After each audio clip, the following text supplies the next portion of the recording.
2024 లేదా 25లో డిగ్రీ లేదా బీటెక్ చదివారా? సాఫ్ట్‌వేర్ జాబ్ కోసం ఎదురు చూస్తున్నారా? అయితే కోడ్ జ్ఞాన్ 100 డేస్ కోర్సులో చేరండి. జాబ్ సాధించండి. Welcome to Suman TV. నేను మీ Suman TV Nag. Rental agreement తయారు చేసేటప్పుడు లీగల్‌గా ఏ వ్యాలిడ్ పాయింట్స్‌ని పర్టిక్యులర్‌గా కన్సిడర్ చేయాలి అండ్ వాటిని ఇన్‌పుట్‌లోకి తీసుకోవాలి అనేటువంటిది ఈరోజు మనతో పాటు హైకోర్టు అడ్వకేట్ అలగరి రవీంద్రనాథ్ గారు ఉన్నారు. అది వారి మాటల్లో తెలుసుకుందాం. Hello sir. హాయ్ అండి నాగరాజ్ గారు. రెంటల్ అగ్రిమెంట్ చేసేటప్పుడు ఎలాంటి ఇన్‌పుట్స్ తీసుకోవాలి సార్ అసలు? ఒక చిన్న అగ్రిమెంటు పెద్ద పెద్ద సమస్యలను కూడా పరిష్కారం చేసే అవకాశం ఉంటుంది నాగరాజ్ గారు. కానీ చిన్న అగ్రిమెంట్ రాసుకునేటప్పుడు మనకి ఉన్నటువంటి చిన్న లేజినెస్ అనుకోండి, లేకపోతే ఏం జరుగుతుందిలే చూద్దాంలే అన్నటువంటి చిన్న కేర్‌లెస్ అనేది పెద్ద పెద్ద సమస్యలకు కూడా కారణమయ్యే అవకాశం ఉంటుంది.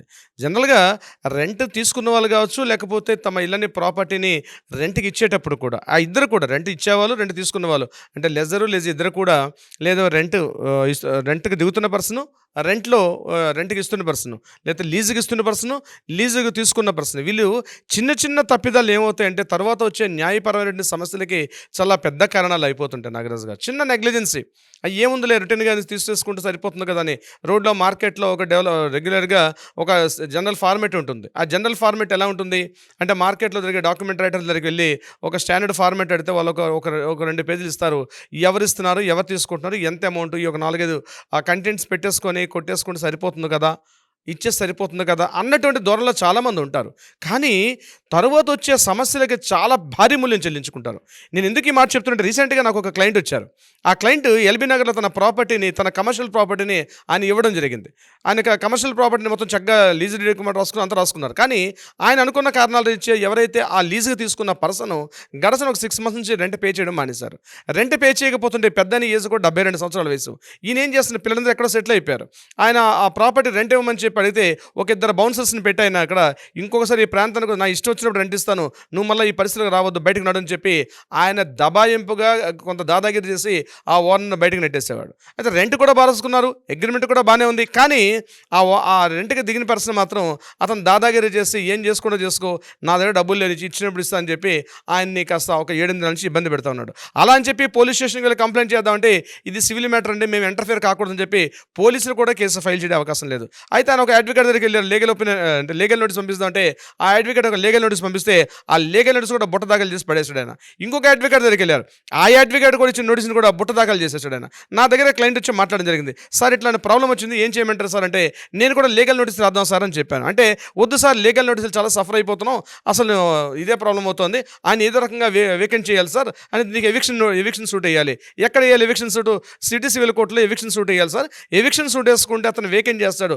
బట్ ఎవిక్షన్ సూట్ వేస్తే రికవరీ అయ్యేసరికి 3 ఏళ్ళు పడుతుంది. అప్పటిదాకా మీ ప్రాపర్టీని ఎంజాయ్ చేస్తాడు కదా నేను చెప్పాను. ఆయన ఏమంటాడంటే ఎవిక్షన్ సూట్ వేసింది కరెక్టే సార్, మరి నేను ఏం చేయను, నాకు వేరే దారి లేదని.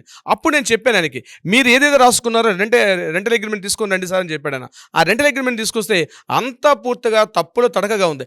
దాన్ని అడ్వాంటేజ్ తీసుకున్నటువంటి అతను ఏం చేశాడంటే చాలా లీగల్ పాయింట్స్ గట్టిగా లేవు కాబట్టి ఆయన ఇష్టానుసారంగా ఉంది. అప్పుడు నేను ఏం చేశానంటే రెంట్ కంట్రోల్ బోర్డుకి లెటర్ రాసి ఆ రెంట్ కంట్రోల్ బోర్డు నుంచి ఆ రెంట్ కంట్రోల్ బోర్డు కమిషన్ ఒక లెటర్ రాసాం. అట్ ద సేమ్ టైం నేను ఒక డ్రాఫ్ట్ రాశాను. లీగల్ డ్రాఫ్ట్ కూడా టెక్నికల్గా రాయడం ఇంపార్టెంట్.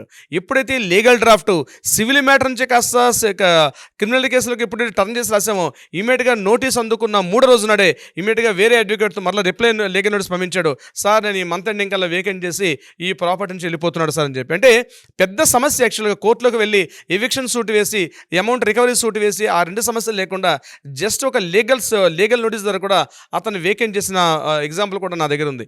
ఎందుకు ఎంత గట్టిగా చెప్తున్నా అంటే ఒక రెంటల్ అగ్రిమెంట్ రాసుకునేటప్పుడు లీగల్ కీ పాయింట్స్ కొన్ని ఉంటాయి. నేను దీనికి సంబంధించి కొన్ని ఎగ్జాంపుల్స్ మీకు చెప్తాను. ఎలాంటి పాయింట్స్ రాసుకోవాలి? ఫస్ట్, ఎవరికి ఇస్తున్నాం, ఏ పర్సన్కి ఇస్తున్నావా, కంపెనీకి ఇస్తున్నావా? కంపెనీకి ఇస్తే కంపెనీకి సంబంధించిన టోటల్ డీటెయిల్స్, కంపెనీ రిజిస్ట్రేషన్ చేసుకున్నటువంటి రిజిస్ట్రేషన్ ఫర్ము, ఆ లేబర్ లైసెన్స్, జిఎస్టీ ఉంటే జిఎస్టీ, మొత్తం డీటెయిల్స్ అన్ని కూడా మెన్షన్ చేయాలి. Point number 1. పాయింట్ నెంబర్ 2, ఎందుకోసం ఇస్తున్నాం ప్రాపర్టీ, ఏ పర్పస్ మీద ఇస్తున్నాం, పర్పస్ ఆఫ్ ద ప్రాపర్టీ అని కూడా మెన్షన్ చేయాలి క్లాస్, ఎందుకు ఇస్తున్నాం అని చెప్పి. 3వది, అమౌంట్ ఎంత అడ్వాన్స్ తీసుకుంటున్నాం, ఎంత అమౌంట్ అడ్వాన్స్, ఒక 2 months 3 months అడ్వాన్స్, ఇది ఫోర్ఫిట్మెంట్ చేస్తామా లేకపోతే కంటిన్యూ ఉంటుందా అన్నది కూడా మెన్షన్ చేయాలి. ఒకవేళ for every month 5th rent pay చేయాలనుకుంటే 5వ తారీఖు రెంట్ పే చేయకపోతే దానికి ఏమైనా క్లాస్ పెట్టుకుంటున్నారా? 5th కాదు 6th నుంచి 10th లోగా పే చేస్తే ఏమైనా రేట్ ఇంక్రీజ్ చేస్తారా? ఈ క్లాస్ను కూడా మెన్షన్ చేయాలి. ఇది కాకుండా ప్రాపర్టీ ఇచ్చేటప్పుడు మీరు ఆ ప్రాపర్టీలో చాలామంది మర్చిపోతారు, పెడతారు. ఆ ఇంట్లో కొన్ని టేబుల్స్ ఉంటాయి, కొన్ని లైట్స్ ఉంటాయి, కొన్ని ఫ్యాన్స్ ఉంటాయి, వాష్రూమ్స్లో గీజర్స్ కూడా కొన్ని సందర్భాలు పెడతారు, కొన్ని ప్రాపర్టీస్లో ఏసీలు కూడా అలానే వదిలేసి ఇచ్చేస్తారు. అటువంటి సందర్భాలు ఈచ్ అండ్ ఎవ్రీ కూడా అది చూడడానికి అసలు సిలీగా అనిపించేటప్పటికి హాస్యాస్పదంగా ఉన్నప్పుడు కూడా పెద్దవాళ్ళకి మేము చెప్తాం అదే, ప్రతిదీ రాసుకోండి. ఎన్ని లైట్స్ ఇచ్చారు, ఎన్ని టేబుల్ ఫ్యాన్స్, ఎన్ని సీలింగ్ ఫ్యాన్స్ ఉన్నాయి, ఎన్ని గీజర్స్ ఉన్నాయి, ఎన్ని రకాల అసలు స్క్వేర్ ఫీట్కి ఎంత పడుతున్నాం, మీరు ఇస్తున్న ప్రాపర్టీలు ఏ ప్రాపర్టీ చేస్తున్నాం అన్నీ టోటల్గా కూడా మెన్షన్ చేసుకోవాల్సి వస్తుంది. ఇంకోసారి చాలా మంచి ఏంటి మిస్టేక్ అంటే తీసేసుకుంటారో పవర్ బిల్ పే చేస్తారు. ఈ రోజు ఆయనకి హ్యాండ్ ఓవర్ చేసేసరికి ఆ పవర్ రీడింగ్ బిల్ ఎంత ఉంది, పవర్ రీడింగ్ ఎంత ఉంది, ఆ రీడింగ్ని కూడా నోట్ చేయాల్సి వస్తుంది. ఎందుకంటే ఆ రోజు నుంచి కూడా పవర్ బిల్ ఆయన మెయింటైన్ చేయాలి కాబట్టి. అంటే కీసీ హ్యాండ్ ఓవర్ చేసేసరికల్లా ప్రీవియస్ ఇయర్స్ అన్నీ కూడా ఓనరే క్లియర్ చేసి ఉంటారు కాబట్టి ఆ రోజు వరకు ఎంత రీడింగ్ ఉందో ఆ రీడింగ్ కూడా అప్డేట్ చేయాల్సిన పరిస్థితి కూడా ఉంటుంది. ఇది చాలామంది నెగ్లెజెన్స్ చేస్తారు.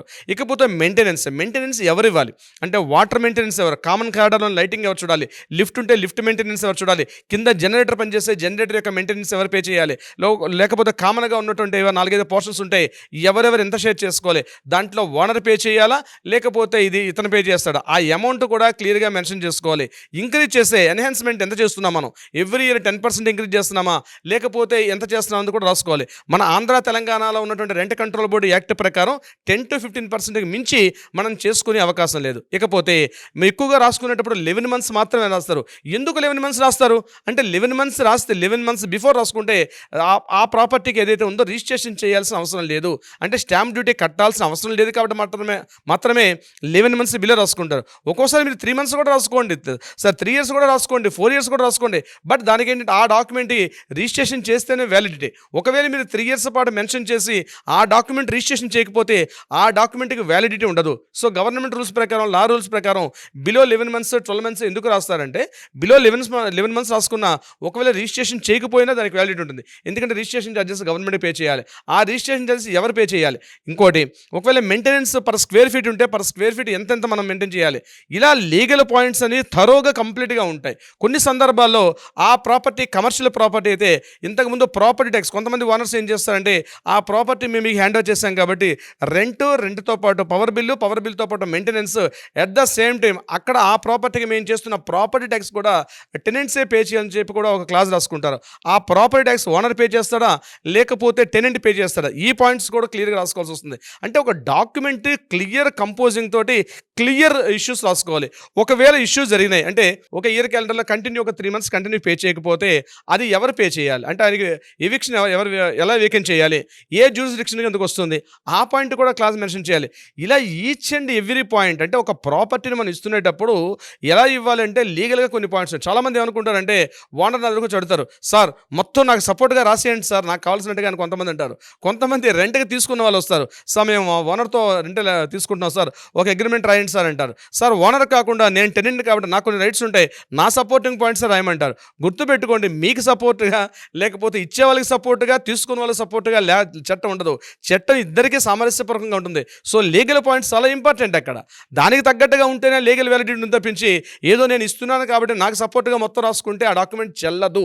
ఇంకొకటి తీసుకున్న వాళ్ళ సపోర్ట్గా ఓనర్కి ఏది పెద్దగా నాలెడ్జ్ లేదు కాబట్టి అట్లాంటి రాసేసుకుంటే మొత్తం నేను ఇరికిస్తాను అని చెప్పి అనుకోవడం కూడా కరెక్ట్ కాదు. అంటే ఇద్దరికీ బోత్ సైడ్స్ కూడా బెనిఫిట్ అయ్యే విధంగా లీగల్ యాక్ట్ ఉంటుంది. అందుకని ఒక అనుభవజ్ఞుడు అడ్వకేట్ మాత్రమే డ్రాఫ్టింగ్ చేయగలుగుతాడు. చాలామంది ఏంటి అందుకని మీకు 10 సార్లు చెప్తాను, ప్రతి వీడియోలో కూడా చెప్తాను, ఏదైనా ఒక ట్రీట్ రాసుకున్నా ఒక డాక్యుమెంట్ రాసుకున్నా ఏదో ఒక మీకు తెలిసినటువంటి పర్సన్ లేకపోతే డాక్యుమెంట్ రైటర్ తెలిసినటువంటి ఒక డాక్యుమెంట్ రాసుకుంటే రేపు ప్రాబ్లమ్స్ ఫేస్ చేస్తే మీకు సరైన ఆన్సర్ దొరికే అవకాశం కూడా ఉండదు. ఆ ప్రాపర్టీ మీదైనప్పుడు కూడా మీరు నష్టపోయే అవకాశం ఉంటుంది. అలా కాకుండా ఒక అడ్వకేట్ ఒక లీగల్ డ్రాఫ్ట్ అని ఉంటుంది.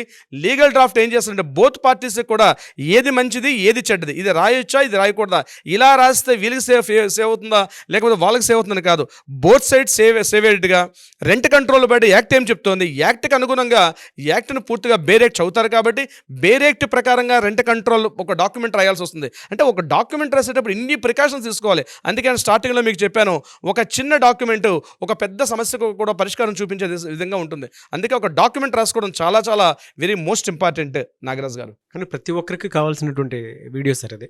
అవునండి. అయితే చాలామంది వీడియో చూసిన తర్వాత మిమ్మల్ని అప్రోచ్ అవుదాం అనుకున్నటువంటి వాళ్ళు ఉంటారు. ఎలా అప్రోచ్ అవ్వాలి మిమ్మల్ని? కింద స్క్రోల్ అవుతున్న నెంబర్ని కాంటాక్ట్ చేయగలిగితే తప్పనిసరిగా మన లీగల్ టీం వాళ్ళకి అప్రోచ్ అవుతారు. మీకు సంబంధించిన ఎటువంటి ప్రాపర్టీకి సంబంధించిన ఎటువంటి విషయాలైనా సరే, నాట్ ఓన్లీ ఇప్పుడు నేను చెప్పే పాయింట్ కాకుండా దేనికి సంబంధించిన వివరాలైనా మీకు కావాలనుకుంటే, సలహా సంప్రదింపులు కావాలనుకుంటే తప్పనిసరిగా కింద స్క్రోల్ అవుతున్న మనకి కాంటాక్ట్ చేయండి, లేదా వాట్సాప్ చేయండి. అట్లీస్ట్ మీరు మెసేజ్ అయినా వాయిస్ మెసేజ్ పెడితే మళ్ళీ లీగల్ టీం మళ్ళీ మీకు వెనక్కి బ్యాక్ కాల్ చేసే అవకాశం కూడా ఉంటుంది. నాగరాజ్ గారు, థ్యాంక్ యూ అండి. Thank you so much Ravindranath garu. Thank you so much Nagaraj garu. మీకు గనక అంటే లీగల్గా ఏ సమస్య ఉన్నా సరే మీరు కనుక ముందుకు వెళ్ళాలి, ఒక మంచి సొల్యూషన్ కావాలి అనుకున్నటువంటి వాళ్ళు ఎవరైతే ఉంటారో హైకోర్టు అడ్వకేట్ అలాగే రవీంద్రనాథ్ గారిని సంప్రదించాలనుకుంటే స్క్రీన్ మీద మీకు కాంటాక్ట్ నెంబర్ కనిపిస్తుంది. దాన్ని మీరు కాల్ ఆర్ మెసేజ్ వాట్సాప్ చేసి అపాయింట్మెంట్ బుక్ చేసుకోండి. ఈ వీడియో లైక్ చేయండి, షేర్ మాత్రం తప్పకుండా చేయండి. ఇలాంటి మరిన్ని వీడియోస్ కోసం మా ఛానల్ ఫాలో అవ్వండి. Thank you. సుమన్ టీవీలో మీ పర్సనల్ అండ్ బిజినెస్ ప్రమోషన్స్ కోసం కింది నెంబర్కి కాంటాక్ట్ చేయండి.